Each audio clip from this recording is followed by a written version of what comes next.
الحمد لله نحمده ونستعينه ونستغفره ونؤمن به ونتوكل عليه ونعوذ بالله من شرور أنفسنا ومن سيئات أعمالنا من يهده الله فلا مضل له ومن يضلله فلا هادي له وأشهد أن لا إله إلا الله وحده لا شريك له وأشهد أن سيدنا وسندنا وشفيعنا ومولانا وحبيبنا محمدا عبده ورسوله صلى الله تعالى عليه وعلى آله وأصحابه وبارك وسلم تسليما كثيرا كثيرا أما بعد فأعوذ بالله من الشيطان الرجيم بسم الله الرحمن الرحيم فاطر السماوات والأرض أنت ولي في الدنيا والآخرة توفني مسلما وألحقني بالصالحين آمنت بالله صدق الله مولانا العظيم وصدق رسوله النبي الكريم ونحن على ذلك لمن الشاهدين والشاكرين والحمد لله رب العالمين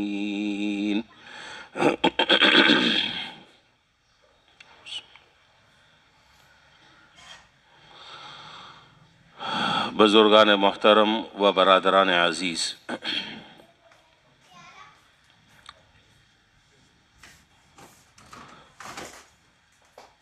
گزشتہ کئی جمعوں سے قرآن کریم میں اللہ تعالیٰ نے جن دعاؤں کو ذکر فرمایا ہے ان دعاؤں کا بیان چل رہا ہے،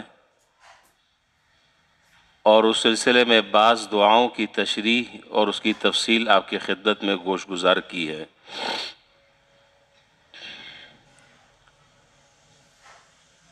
یہ دعائیں جو قرآن کریم میں اللہ تعالیٰ نے ذکر فرمائی ہیں، یا تو اس کا عنوان یہ ہے کہ تم مجھ سے اس طریقے سے دعا مانگو، یہ عنوان ہے۔ گویا کہ اس دعا کی درخواست کا عنوان اور موضوع حق تعالیٰ جل شانہ نے خود متعین فرمایا، یوں دعا مانگو۔ اور ظاہر ہے کہ جب اس انداز سے اور اس طریقے سے آدمی دعا مانگے گا جس طرح حق تعالیٰ جل شانہ سکھا رہے ہیں اور بتلا رہے ہیں، تو اس دعا کی قبولیت میں کوئی شک اور شبہ نہیں ہے۔ یا وہ جو دعائیں قرآن کریم میں مذکور ہیں وہ حضرات انبیاء علیہ السلام کے بارے میں اللہ تعالیٰ نے ان سے یہ فرمایا، اور انہوں نے دعائیں اللہ تعالیٰ سے مانگی، اللہ تعالیٰ نے ان کی دعائیں قبول فرمائیں، تو وہ دعائیں بھی اللہ تعالیٰ کی نظر میں قابل قبول ہیں۔ اور انبیاء علیہ السلام کے ذریعے در حقیقت قیامت تک کے آنے والے انسانوں کو ہدایت ہے کہ جب ہمارے پیغمبر نے ہم سے یہ دعا مانگی اور ہم نے اس دعا کو قبول کیا تو تم بھی اسی طریقے سے دعا مانگو، جس طرح ہم نے ان کی دعائیں قبول کی ہیں تمہاری بھی دعا قبول کریں گے۔ تو مختلف دعاؤں کی تشریح ہو چکی ہے، اس کی ضروری تفصیل میں نے آپ کی خدمت میں ذکر کی ہے۔ مجھے نہیں معلوم کہ وہ دعائیں آپ نے یاد کی ہیں کہ نہیں کی ہیں، دعا آپ سمجھے ہیں یا نہیں سمجھے، لیکن ذاتی طور پر جب سے میں نے ان دعاؤں کا بیان شروع کیا ہے مجھے ذاتی طور پر فائدہ ہوا، آپ کو ہوا ہو یا نہ ہوا ہو۔ اور فائدہ یہ ہوا کہ ان قرآنی دعاؤں کے مانگنے کی توفیق بھی مل گئی اور اس کا مطلب بھی سمجھ میں آ گیا۔ ورنہ تو پہلے طوطے کی طرح رٹا لگاتے تھے، بس ربنا آتنا فی الدنیا حسنہ وفی الآخرہ ربنا ظلمنا انفسنا وان لم تغفر لنا، اور وہ بھی بس 2-3 دعائیں ہیں، قرآن میں تو بہت ساری دعاؤں کا تذکرہ ہے، تو سب سے زیادہ فائدہ کہنے والے کو ہو رہا ہے الحمدللہ۔ تو آپ بھی ان دعاؤں کی تشریح کا مقصد یہ کہ ہم ان دعاؤں کو کرنے کا معمول بنائیں، اور ان دعاؤں کو اسی طریقے سے مانگے جس طریقے سے اس دعا کو مانگنے کا حکم ہے، اس کا پس منظر ہمارے سامنے ہو، اس دعا کا شان نزول ہمارے سامنے ہو، تو انشاءاللہ اس جذبے کے ساتھ اگر وہ دعا مانگی جائے گی اور وہ دعا کی جائے گی، یقیناً اللہ تعالیٰ اس دعا کو قبول فرمائیں گے۔ اچھا جی، آج جو دعا ہمیں ذکر کرنی ہے اور جس دعا کی تشریح عرض کرنی ہے، وہ دعا حضرت یوسف علیہ السلام کی دعا ہے، جو سورہ یوسف میں ہے، اور آیت نمبر ہے 100، 13واں پارہ ہے، 13واں پارہ سورہ یوسف، آیت نمبر 100۔ میں دعا پڑھ رہا ہوں، اس کے بعد میں اس دعا کا میں ترجمہ عرض کروں گا، پھر اس دعا کا جو پس منظر ہے میں مختصراً وقت میں اس کو بیان کرنے کی کوشش کروں گا۔ وہ دعا ہے: فاطر السماوات والارض انت ولی فی الدنیا والآخرہ توفنی مسلما والحقنی بالصالحین۔ اے آسمانوں کے اور زمین کے پیدا کرنے والے، آپ ہی میرے کارساز ہیں دنیا میں بھی اور آخرت میں بھی، مجھے اسلام کی حالت میں موت عطا فرما دیں اور مجھے نیک لوگوں کے ساتھ شامل فرما دیں۔ یہ ہے اس دعا کا ترجمہ۔ پھر دوبارہ ایک دفعہ سن لیں تاکہ یاد بھی ہو جائے۔ فاطر السماوات والارض، اے آسمانوں کے اور زمین کے پیدا کرنے والے، انت ولی فی الدنیا والآخرہ، آپ ہی میرے کارساز ہیں دنیا میں بھی اور آخرت میں بھی، توفنی مسلما والحقنی بالصالحین، آپ مجھے اسلام کی حالت میں موت عطا فرمائیں اور مجھے نیک لوگوں کے ساتھ شامل فرما دیں۔ حضرت یوسف علیہ السلام کا قصہ اور حضرت یوسف علیہ السلام کا واقعہ قرآن کریم نے بہت تفصیل کے ساتھ ذکر کیا ہے۔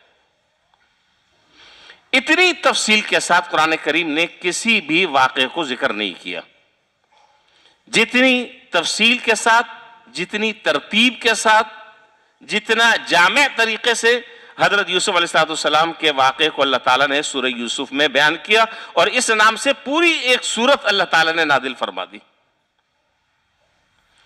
اور سورہ یوسف کو احسن القصص کہا گیا ہے، احسن القصص، نحن نقص علیک احسن القصص بما اوحینا الیک ھذا القرآن۔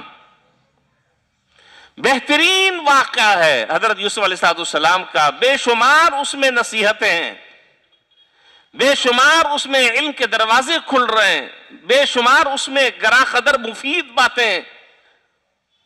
اس کو ایک معمولی واقعہ مت سمجھو، اور قرآن کریم جن واقعات کو بیان کر رہا ہے اس واقعات سے مراد صرف قصہ اور کہانیاں سنانی نہیں ہوتی، بلکہ مقصود جو ہے وہ یہ ہوتا ہے کہ اس واقعے کو جو پڑھ رہے ہیں وہ اس سے کوئی عبرت حاصل کریں، کوئی نصیحت حاصل کریں، کوئی سبق حاصل کریں، ان کے لیے اس واقعے میں کوئی مفید ہدایات ہوں، مختلف اہم باتیں ہوں، جس سے وہ اس پر عمل کر کر دنیا اور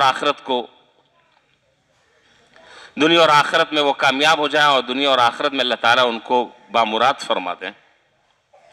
حضرت یوسف علیہ السلام کے میں بس بہت مختصر سے، چونکہ ظاہر ہے کہ اس واقعے کی تفصیلات تو بہت ہیں، لیکن اس وقت مجھے صرف آج اس دعا کو مکمل کرنا ہے اور اس دعا کا پس منظر آپ کے سامنے ذکر کرنا ہے۔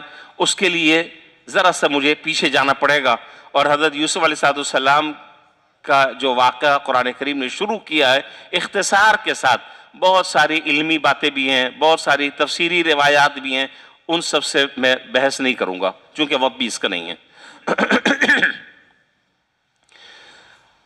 یہ واقعہ ہر شخص جانتا بھی ہے، اور ہر آدمی نے پڑھا بھی ہوگا اور سنا بھی ہوگا اور تفسیروں میں اس کا مطالعہ بھی کیا ہوگا۔ حضرت یوسف علیہ السلام کے بھائیوں نے حضرت یوسف علیہ السلام سے حسد کیا، اس حسد کی آگ میں وہ جلتے رہے، کڑتے رہے، اور سارا کا سارا مسئلہ صرف ایک تھا، اور وہ یہ تھا کہ ہمارے والد یعنی حضرت یعقوب علیہ السلام سب سے زیادہ محبت جو ہے وہ یوسف سے کیوں کرتے ہیں، ہم سے کیوں نہیں کرتے، سے مسئلہ یہ تھا، صرف یہ جیلیسی تھی، صرف یہ حسد تھا۔ ہم بھی بیٹے ان کے، لیکن ہم سے اتنا زیادہ پیار اور اتنی زیادہ محبت نہیں کرتے جتنی محبت وہ یوسف سے کرتے ہیں۔ لہذا اب اس بات پر مشورہ ہوا بھائیوں میں آپس میں کہ کسی طریقے سے اس درمیان میں جو رکاوٹ ہے، اس رکاوٹ کو اور اس وجہ کو دور کر دیا جائے تاکہ باپ کی محبت ہمارے لیے خالص ہو جائے۔ مختلف تدابیر، مختلف مشورے ہوئے۔ ایک مشورہ یہ ہوا، میری باتیں بہت سمجھ کر چلیں گے میرے ساتھ ساتھ تو بات سمجھ میں بھی آئے گی اور ہم انشاءاللہ جلد کسی نتیجے پر پہنچیں گے، لیکن میں بولتا رہوں اور آپ کا ذہن کہیں اور ہوگا تو پھر بات نہیں بنے گی۔ تو مشورہ یہ ہوا کہ کیا کیا جائے یوسف کے ساتھ۔ تو ایک نے کہا قال قائل، میں جہاں جہاں مجھے قرآن کی آیتیں یاد آ جائیں گی میں وہ آیتیں پڑھتا رہوں گا۔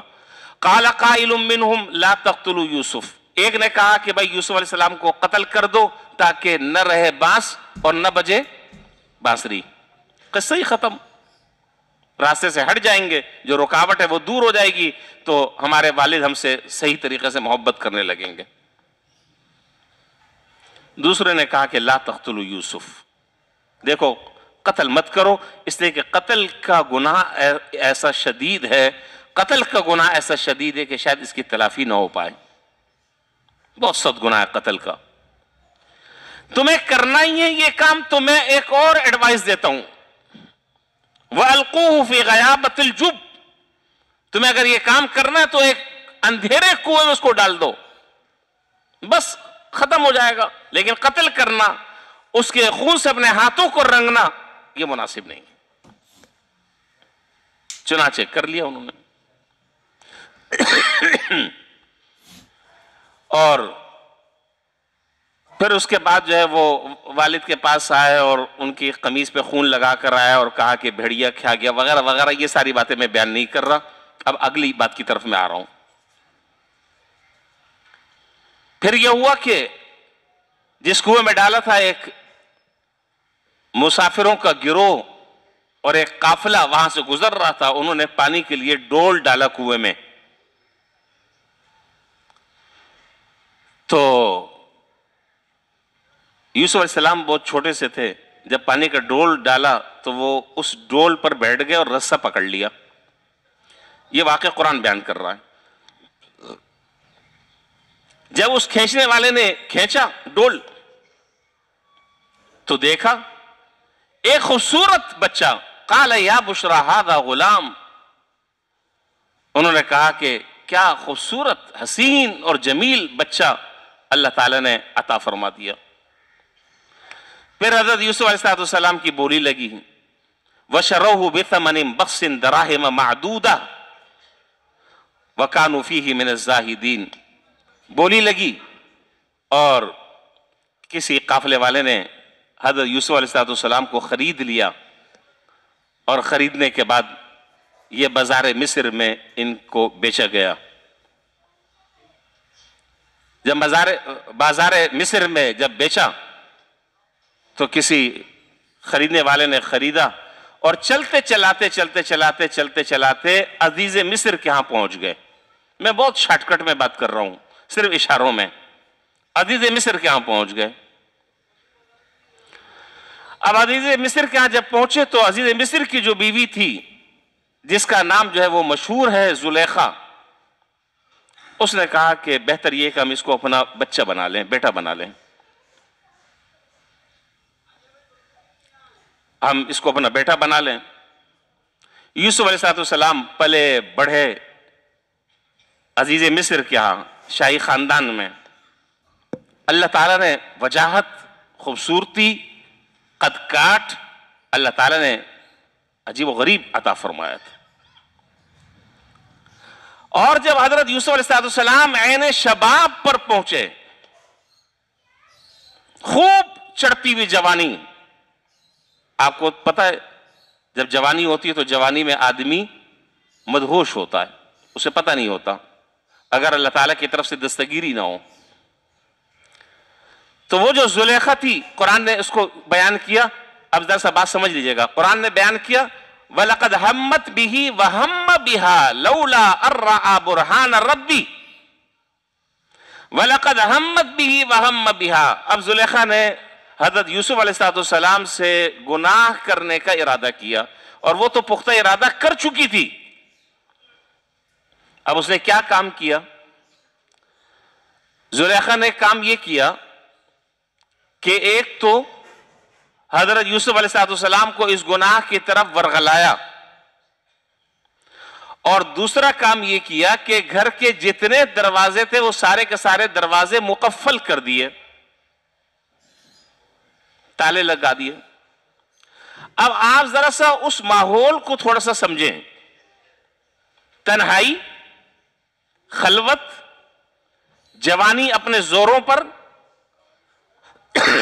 اللہ نہ کرے اس گناہ میں اگر مبتلا ہونا چاہیں تو کوئی رکاوٹ نہیں، دروازوں پر تالے پڑے ہوئے، ساری یہ صورتحال.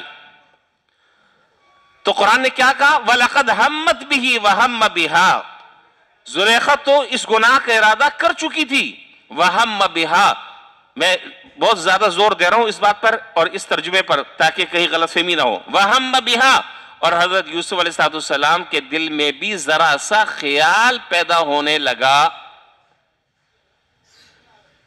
ذرا سا خیال پیدا ہونے لگا.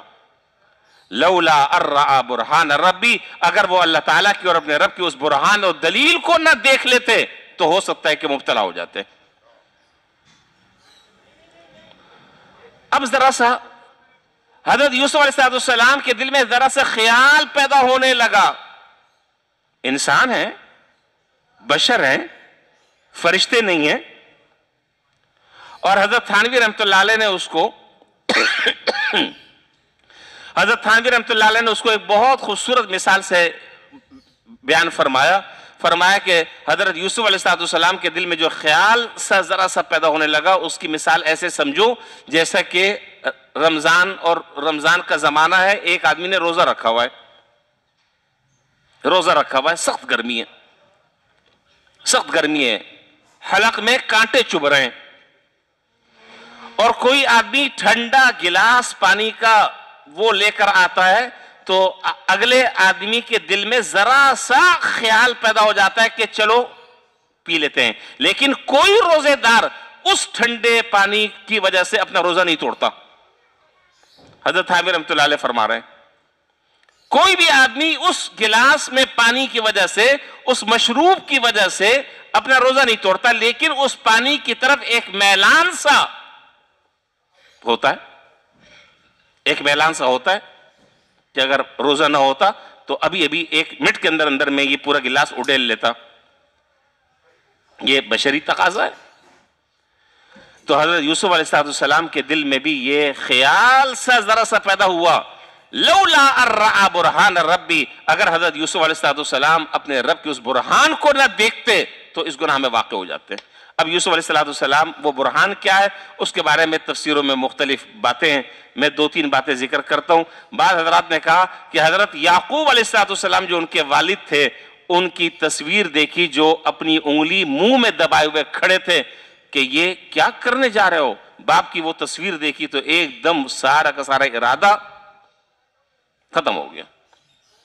اور بعض حضرات نے کہا کہ وہ برہان جو ہے قرآن کریم کی وہ آیت تھی جو سامنے نظر آ رہی تھی لکھی ہوئی کہ وَلَا تَقْرَبُوا الزِّنَا، زنا کے قریب مت جاؤ، إِنَّهُ كَانَ فَاحِشًا، یہ بڑا بے حیائی کا کام ہے. یہ برہان تھی، بس دیکھ کر کانپ گئے اور چھوڑ دیا. اور اس موقع پر حضرت یوسف علیہ السلام نے 2 کام کیے. 2 کام کیے. ایک کام کیا کیا؟ اللہ تعالیٰ سے دعا کی، یا اللہ بڑی سخت آزمائش میں مبتلا ہوں، بڑی سخت آزمائش میں مبتلا ہوں، شدید قسم کے گناہ میں مبتلا ہونے کا قوی امکان اور اندیشہ ہے. ایک بات. اور دوسرا کام یہ کیا کہ وہ جو گھر میں مقفل دروازے تھے ان کی طرف بھاگنا شروع کیا. حیرت کی بات یہ ہے کہ دیکھ رہے ہیں کہ وہ دروازے بند ہیں، دیکھ رہے ہیں کہ ان دروازوں پر تالے لگے ہوئے ہیں. آدمی ظاہر ہے کہ دروازہ کھلا ہے تو ایک امید ہوتی ہے کہ آدمی نکلے گا اور بھاگ کر دروازے سے باہر چلا جائے گا، لیکن یہاں دروازے بھی دیکھ رہے ہیں بند ہیں، ان پر تالے بھی لگے ہوئے ہیں، لیکن اس کے باوجود بھی دروازے کی طرف بھاگ رہے ہیں. تو دو چیزوں کا در حقیقت حضرت یوسف علیہ السلام نے اس موقع پر ہمیں اور آپ کو سبق دیا ہے.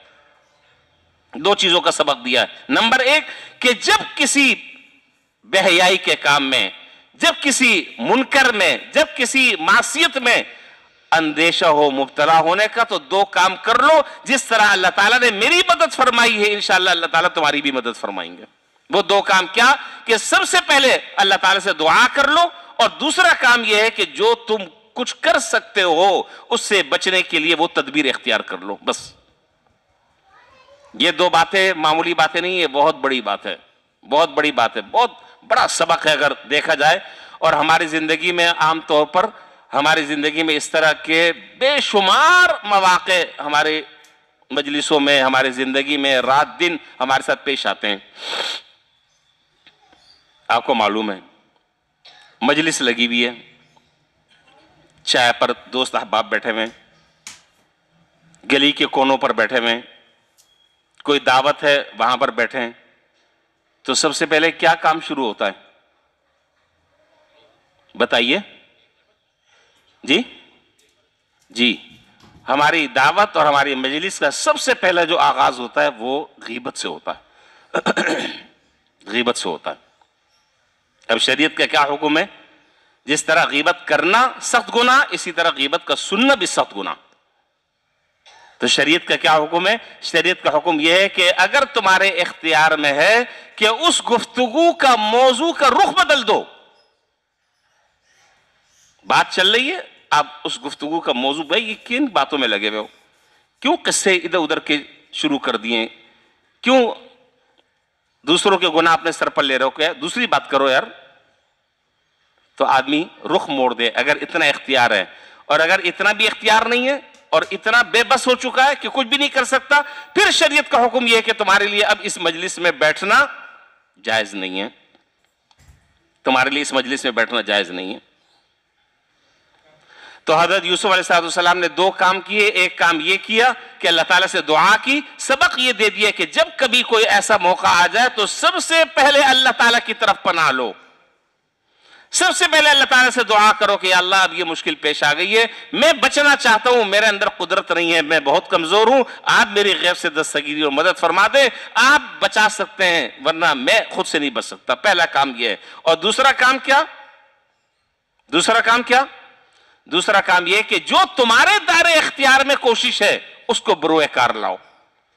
جو تمہاری قدرت میں ہے، جو تمہارے اختیار میں ہے، اس میں تم معذور نہیں ہو، اس میں تم اللہ تعالیٰ کے ہاں مسئول ہو. تم سے اللہ تعالیٰ تم سے سوال کریں گے، پوچھیں گے کہ تم 10 قدم چل سکتے تھے، کیوں نہیں چلے؟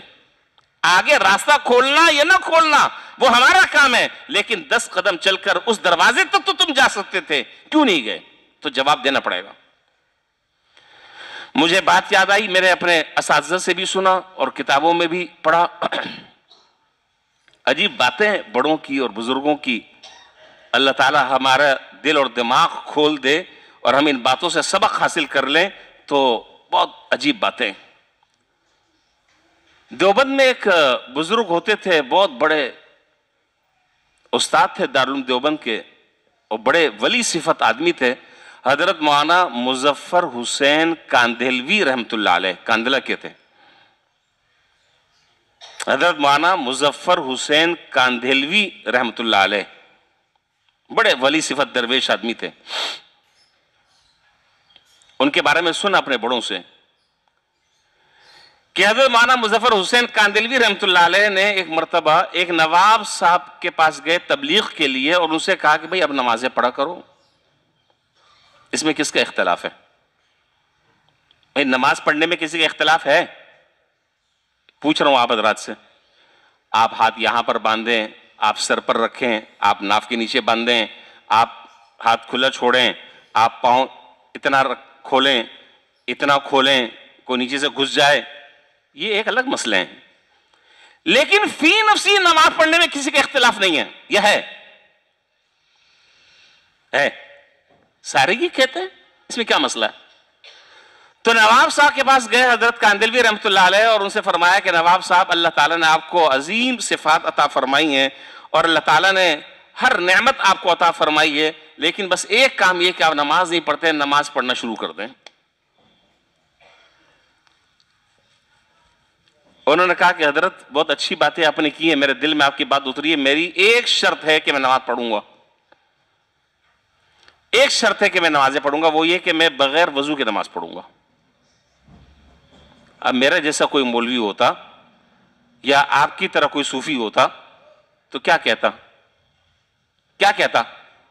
شرم نہیں آتی؟ کہا کہ جی میں بغیر وضو کے پڑھوں گا. تو ہم یہ جواب دیتے کہ میاں اللہ میاں پر یہ احسان کرنے کی ضرورت نہیں ہے, دفع ہو جاؤ. حضرت مولانا مظفر حسین کاندلوی رحمۃ اللہ فرمایا کہ بھائی تمہاری یہ شرط منظور ہے. اب آگے بات بڑی دلچسپ ہے. فرمایا کہ تمہاری یہ شرط منظور ہے. کیا مطلب؟ کہ تم نماز بغیر وضو کے پڑھ لیا کرو. اور یہ وعدہ ہو گیا کہ کل ظہر سے آپ نماز شروع کریں گے. کل ظہر کی نماز سے آپ نماز شروع کریں گے اور پڑھ لیں بغیر وضو کے. لکھا ہے کتابوں میں کہ حضرت کاندلوی رحمۃ اللہ علیہ نے اس سے یہ بات کی, اس نواب سے, اور بات کرنے کے بعد پھر ذرا سا آگے کی طرف گئے اور ایک مسجد تھی, مسجد میں جا کر 2 رکعت اللہ تعالیٰ کے سامنے صلاۃ الحاجت پڑھی, اور صلاۃ الحاجت پڑھ کر سجدے میں رو رو کر اللہ تعالیٰ سے دعا کی. اور دعا کیا کی کہ یا اللہ میرے اختیار میں تو بس اتنا تھا, اب آگے کام آپ کا ہے.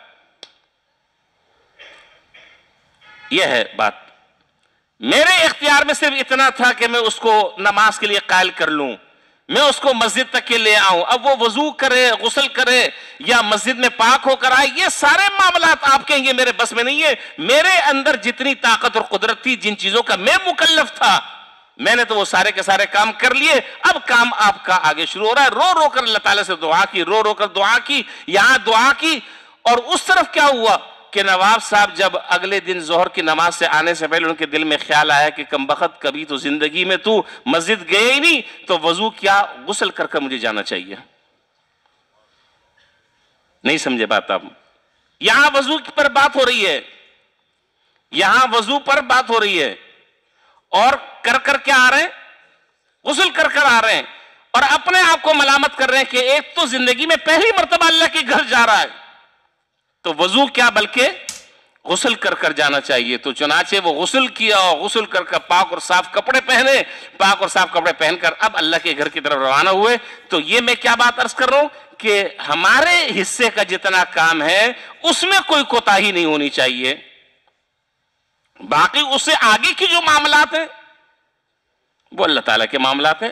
تو قیامت کے دن اللہ تعالیٰ انشاءاللہ ہم سے یہ نہیں پوچھیں گے. اگر پوچھیں گے تو ہم جواب یہ دے سکتے ہیں کہ یا اللہ میری قدرت میں تو اتنا تھا کہ میں نے عہد کر لیا اور اس کو میں نماز کے لیے لے کر آ گیا.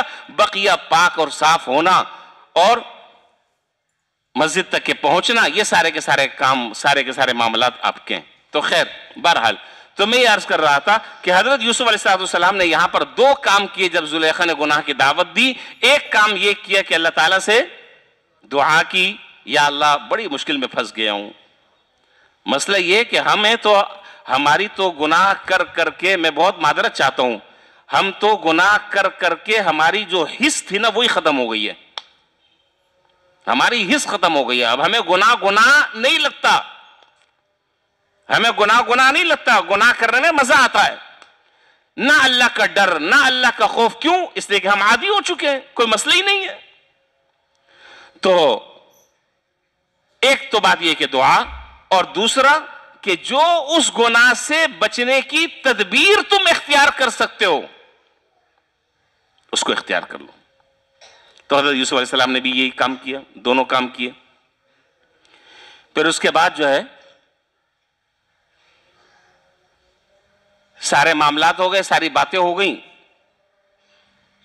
اور اس کے بعد یہ طے ہوا کہ یوسف علیہ السلام نے یہ کہا کہ زلیخا مجھے جس گناہ کی طرف دعوت دیتی ہے زلیخا مجھے جس گناہ کی طرف دعوت دیتی ہے اس گناہ میں مبتلا ہونے سے بہتر میں اپنے لیے یہ سمجھتا ہوں کہ مجھے قید خانے میں ڈال دیا جائے.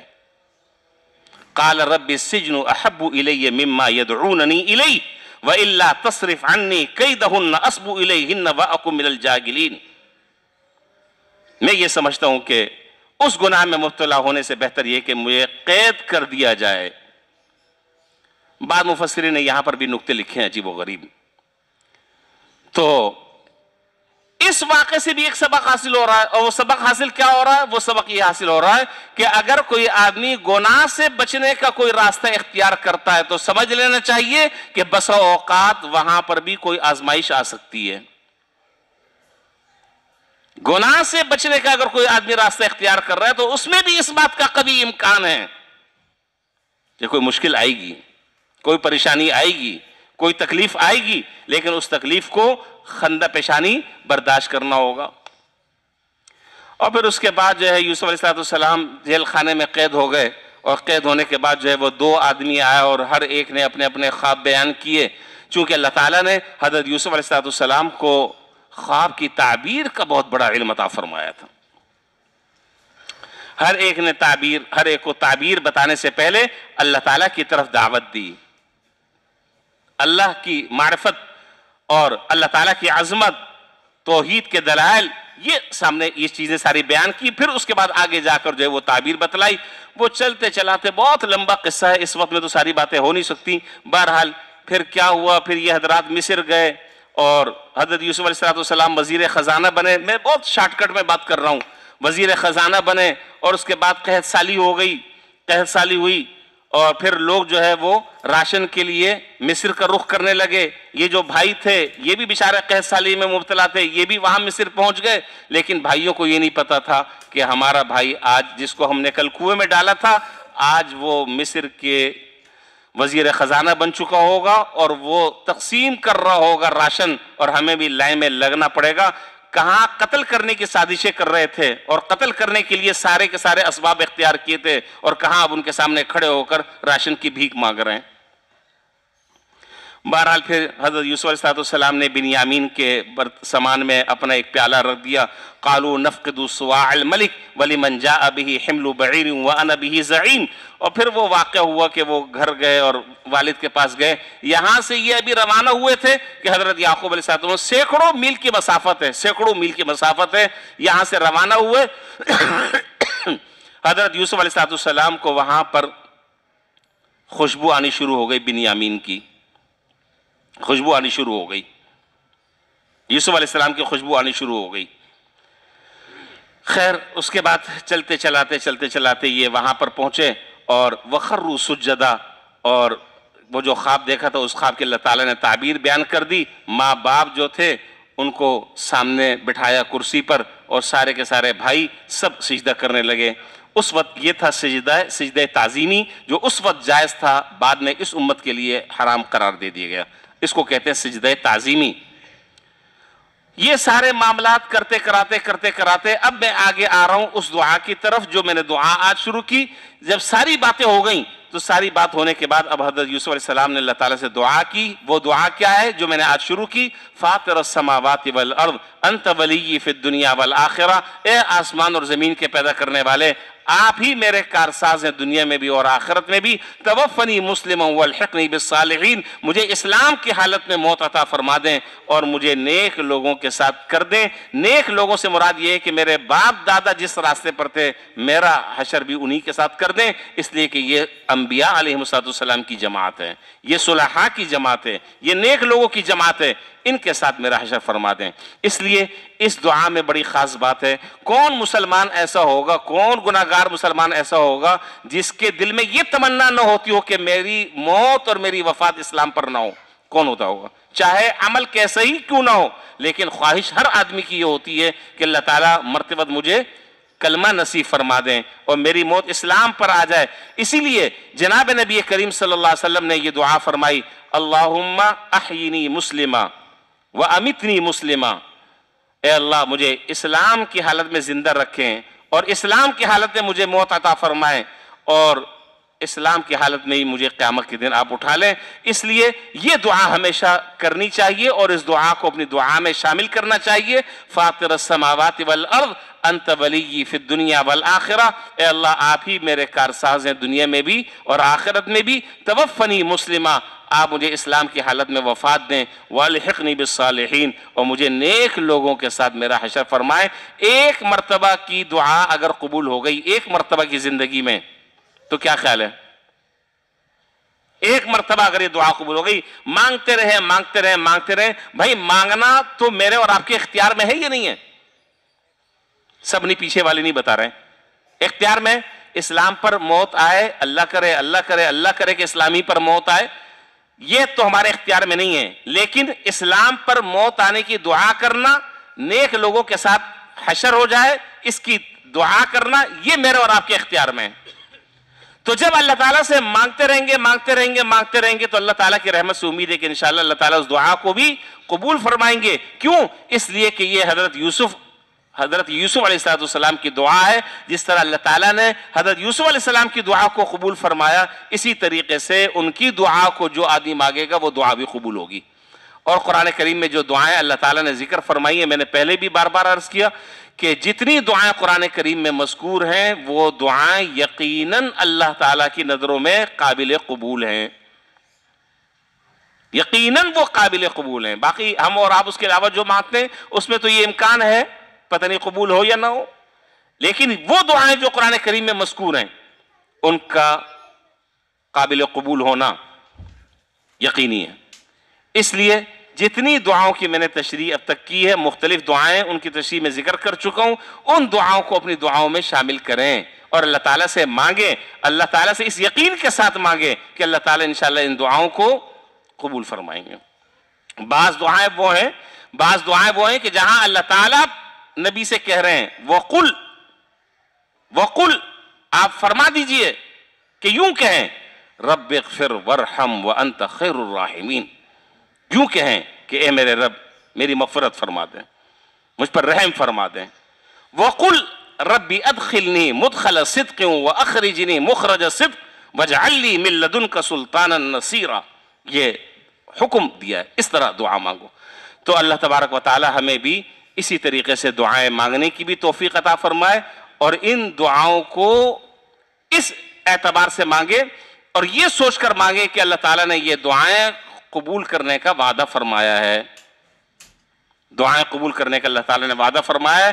اس یقین کے ساتھ جب دعا مانگیں گے اللہ تعالیٰ کی رحمت سے امید ہے کہ انشاءاللہ اللہ تعالیٰ ہماری دعاؤں کو اپنے فضل و کرم سے اور اپنی رحمت سے قبول فرمائیں گے. تو آج کی جو دعا ہے وہ میں نے ذکر کر دی. فاطر السماواتی میں نے پارہ بھی بتا دیا، سورت بھی بتا دی اور آیت نمبر بھی میں نے آپ کو بتا دی. جو بعد میں لوگ آئیں پیچھے وہ بھی سمجھ لیں. 13واں پارہ ہے، سورہ یوسف ہے اور آیت نمبر 100. آیت نمبر 100 شروع ہو رہی ہے دعا یہاں سے. فاطر السماوات والارض انت ولی. اتنی جامع دعا ہے، اتنی جامع دعا ہے کہ اس کی کوئی نظیر نہیں ہے. فاطر السماوات والارض انت ولی فی الدنیا والآخرہ. میرا خیال اگر ساتھ ساتھ پڑھ لیں تو کوئی گناہ تو نہیں ہے. اگر گناہ ہے تو پھر آپ نہ پڑھیں، میں تو اس کو ثواب سمجھتا ہوں. فاطر السماوات والارض انت ولی فی الدنیا والآخرہ توفنی مسلما والحقنی بالصالحین. ہو سکتا اللہ کا گھر ہے، جمعے کا دن ہے، اللہ تعالی ہم سب کی اس دعا کو قبول فرما لیں. تو اللہ کی رحمت سے امید ہے کہ انشاءاللہ ہمارا بیڑا پار ہو جائے گا دنیا اور آخرت میں، بیڑا پار ہو جائے گا.